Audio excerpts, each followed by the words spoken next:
Perhaps the greatest advantage or strength of academic approaches to theology is that they emphasize one of God's most wondrous gifts to humanity, our rational abilities. God has granted human beings intellectual capacities, and He expects theologians to exercise those abilities as they pursue theological truths.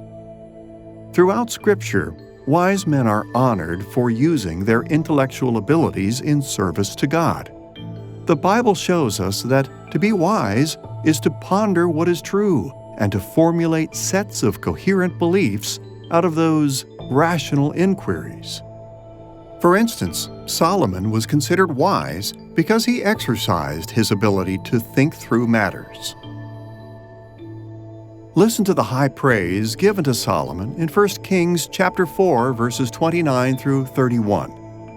God gave Solomon wisdom and understanding beyond measure, and breadth of mind like the sand on the seashore, for he was wiser than all other men, and his fame was in all the surrounding nations. Similarly, the wisdom literature of the Bible repeatedly calls on faithful believers to develop and use their reasoning abilities. God has generally and graciously revealed Himself to us in so many ways. So we can actually understand God and who He is and what He wants from us, maybe through what people preach to us and through reading the scriptures as well. So that is there. That doesn't mean that we don't need to use our intellectual faculties to understand the Christian faith. Now, if you look at Paul, when he met the philosophers in Acts chapter 17, he actually used his intellectual capabilities to be able to convince them about what he believes. And through that, he was able to win some people over to the Lord. And I think we also need to actually use our intellectual faculties to understand the Christian faith first, so that we can understand God and what He has revealed about Himself, so that we can have a meaningful relationship with Him.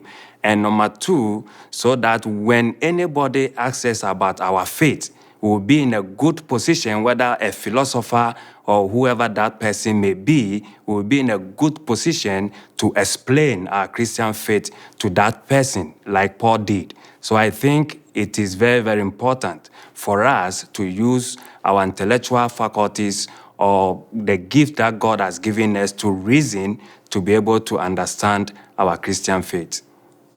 تعلم لاهوت بصورة رسمية. Learning theology formally and systematically is so important for both the church and the believers to grow through understanding Scripture and the Christian doctrines.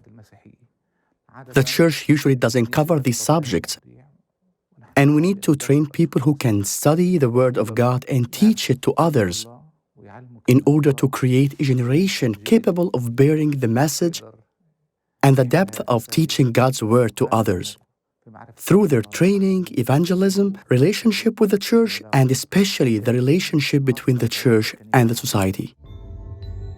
Peter acknowledged the importance of intellectual sophistication in 2 Peter chapter 3, verses 15 and 16, when he commented on the theology of the Apostle Paul.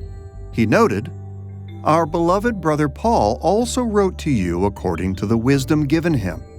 There are some things in his letters that are hard to understand." As we can see, the intellectual or academic emphasis of traditional theology doesn't oppose the biblical notion of good theology. On the contrary, rigorous thinking is a great strength of traditional theology.